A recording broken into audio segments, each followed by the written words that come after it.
Okay, hello A-level students, it's Mr Smith here from Knights Templar School. You should have in front of you the following slide on a big A3 piece of paper, and we're going to be looking at methods of presenting practice and types of practice. And the objectives of doing this really through a sort of video tutorial is that you can work at your own pace. You can go slow or as fast as you want. You can always rewind it and go over a certain point that I might have made that you might feel that you don't understand, or you can skip things out if you feel like I'm going a little bit too slow for you. So objectives are today to better understand the methods of presenting practice and the types of practice, so understand what those two things are and what it might sort of mean. And then the next objective is going to be quite a tricky one. I think it's going to be about developing your ability to explain which method and which type of practice that a coach might actually use on different skills. Okay, so we're going to do that through a series of exam questions, and we're going to look at trying to get as close as we can to full marks on that. So when you do any of your answers for this question, when you're thinking about trying to recall some information, it's a good idea to use your notes. It's not a test this, so do have your folders out with you with all your notes from everything that we've been doing over the last couple of weeks. You might also want to make sure you've got access to this information from the textbook. This is a really good example or information that you can use on types of practice and types of presentation of practice based on skill. Right, you don't have to use that, but that might make things a little bit easier for you. If you don't have access to that, I've got some at the front of the classroom for you.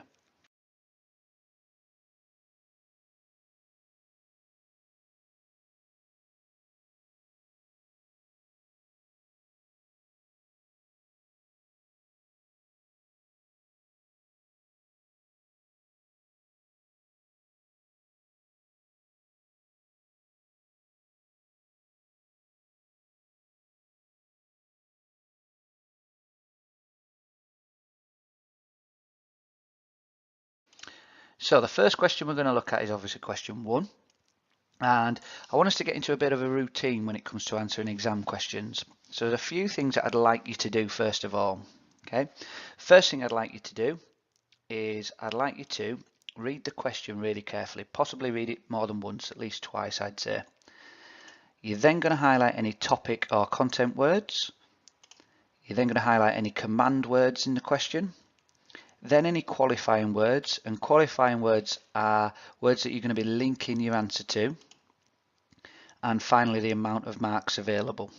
Okay, so what I'd like you to do is just pause the video, get your highlighters out and do the following 5 steps. Once you've done that, just press play to see if you've done that correctly. Okay, so you should have read the question really carefully, and then you should have highlighted the topic words of open or a closed skill. Okay, you should have also highlighted that we're looking at type of practice, I'll just underline that, and presentation of practice. So they're 2 more areas of topic or content that you want to be aware of in this question. You then want to highlight any command words, and the command word should have been to justify. And justify, it means to show or prove a point to be right or reasonable. Okay, so if you've made a point in your answer, you're going to prove that it's actually right with some information that you might know. The qualifying words in this question are to do with a coach may use to develop a swimmer with poor start.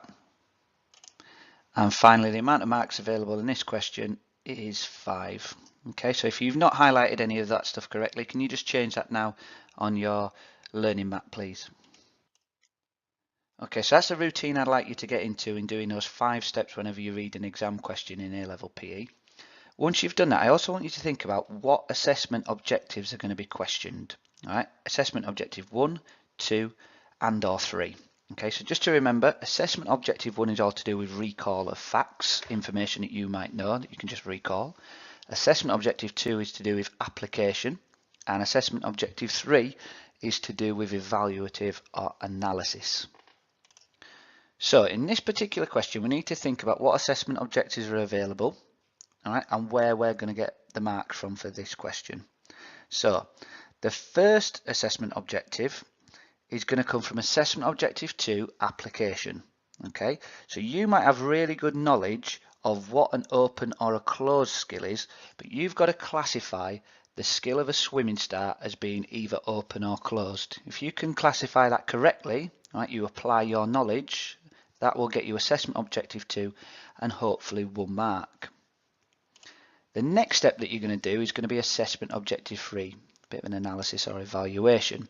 All right, and based on the swimming start being either open or closed, you're going to then decide what type of presentation of practice would be best suited by a coach selecting that in order to develop a swimmer with a poor start. Okay. Once you've selected the type of presentation, you're then going to also get another assessment objective 3 mark for selecting the correct method of practice that a coach might use. Okay. So again, thinking back to our initial 5 steps that we did, it's really important that we have highlighted any qualifying words, because now this bit is what we're linking our answer to. So you've selected whether it's open or a closed skill, hopefully done that correctly, and then you're then linking that to how a coach may develop a swimmer with poor start by selecting the type of presentation and the method of practice as well. So if you've done that correctly, that should get you 3 marks. Okay, 1 mark for selecting or classifying the skill, and then an extra 2 marks for selecting the type of presentation and the method of practice. The last 2 marks is then going to come from assessment objective 2 application, and that's where you're going to apply your knowledge now to that particular question, and you're going to try and sort of explain the advantage of using that particular type of presentation and that particular method of practice that you've selected on the actual swimming starting position. So I'd like you to pause the video and I'd like you to try and attempt to answer this question in the space provided in the learning mat, and you could leave this up on there for sort of logical steps of how you might want to tackle and approach this question, where we might go through classifying, selecting, and so on and so on. Once you've answered your question, I'd like you to press play again on the video and then we'll check your answers. Okay, so hopefully you've got something written down in your blank space now, and then we'll look at the mark scheme as well. So what I'd like you to do is, again, you're going to pause your video and I'd like you to use your highlighter to highlight what parts of the question you've got correct. Okay, now the mark scheme is this table here, obviously, and just to make note that you can only get 1 mark on certain parts of the question. So you only get 1 mark for selecting the correct type of skill as being a closed skill. You then get 1 mark for selecting what type of practice you can use, which is whole. You then looked at the presentation of practice, mast. So I just got those ones the wrong way around. So you get a mark for the presentation of practice, which is the type of presentation, which is whole, and then the method of practice, which is mast. And then you can then get a further 2 mark for obviously selecting the advantages of using the type of presentation that you stated and the method of practice. So highlight what marks you got, and then what I'd like you to do is for anything that you haven't got a mark for, I'd like you to make corrections to your answers in the space provided on your learning mat. Okay, so hopefully you've answered this first question here, and then you've put you've highlighted how many marks you've got, and then any corrections that you need to make, you've changed that in your answer, or you've put that in the corrections or your feedback box at the bottom of the page. Okay, we're going to have a look at the second question now. Okay, this question is a little bit more difficult. All right, so again, what I'd like you to do is just follow the logical process or the routine that we're going to do. Going to read the question carefully, highlight any topic or content words, highlight any command words, highlight any qualifying words in the question, and finally the amount of marks available. So pause your video now and then do those things and then press play once you've done that. Okay, so on this particular question, the topic or the content words are again skill, all right, and you've got to classify that, and it's also type of practice and presentation of practice, so exactly the same as before. The command word is, again, it's justify, so you're going to be following a similar process as what you did before, and then the qualifying words are to do with a coach that may use to develop a poor grip in golf. Okay, And I think I've also forgot something really important here in terms of the topic or the content, in that you've got some actual content and topic actually stated in the question that you're going to have to use as well. Okay, so I think this question is a little bit more difficult than the other one, because you've then got to classify, you've got to select 3 different skill continua that a golf swing might actually fall in. And then following on from that, you've then got to justify which type of practice and presentation of practice might be suitable with all of those 3 things that you've selected.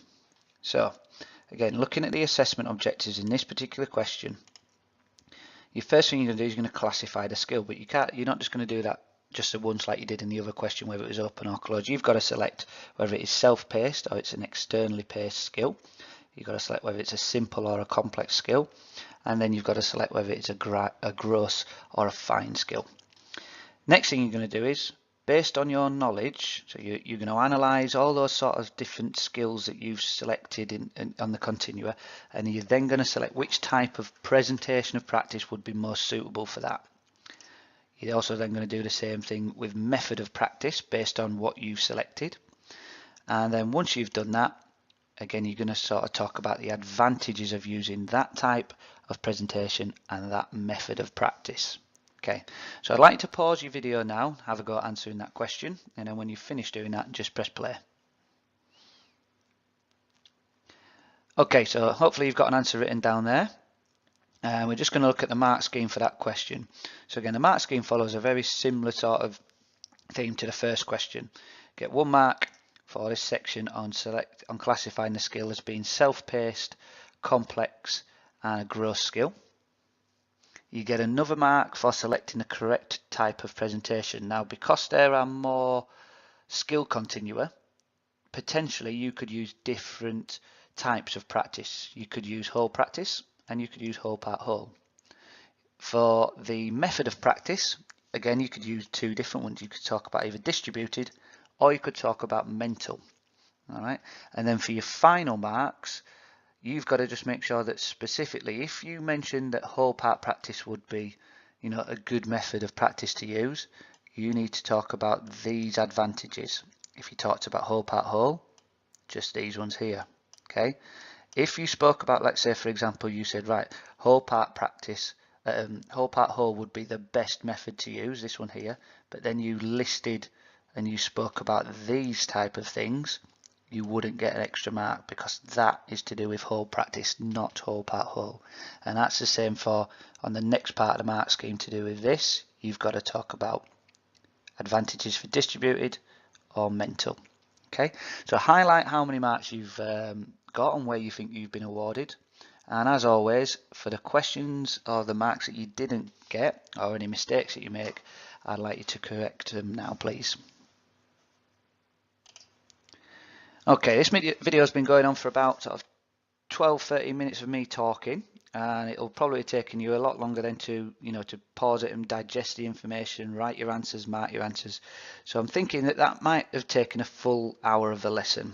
However, if you've managed to whiz through this quite quickly and you're quite happy with the progress that you've made, there is a little bit of an extension task that I'd like you to do. So just at the bottom, okay, extension task. This is a really good thing to do on A-level PE and GCSE PE if you're still doing that and watching this. It is to use your notes to create an actual question and a mark scheme that tests knowledge on linking types of practice and presentation of practice. And the reason why this is such a good thing to do is it really gets you thinking about the content and applying it to specific situations. Really difficult task to do, but a really beneficial one. So I'd like you to, if you've got onto this, just to pause your video, and I'd like you to attempt that task. If you've even got even more time, I'd like you to then swap your extension task with somebody else, and I'd like you to attempt to answer their question that they've written for you, and they can attempt to answer the question you've written for them. And then obviously once you've done that, once you've answered the question, you can then look at the mark schemes that have been created, and you can mark your own answers or the other person's answers. I would imagine at this point there'll probably be a little bit of discussion on oh, what have you actually included in your mark scheme? I think there should be this, I think there should be that.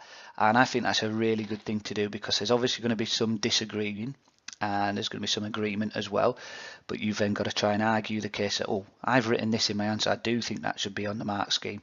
You might be able to get your pair or your partner to write that in. Okay, that's the end of this video instruction. Okay, so if you can carry on with those tasks, that would be fantastic. Thanks very much. Bye bye.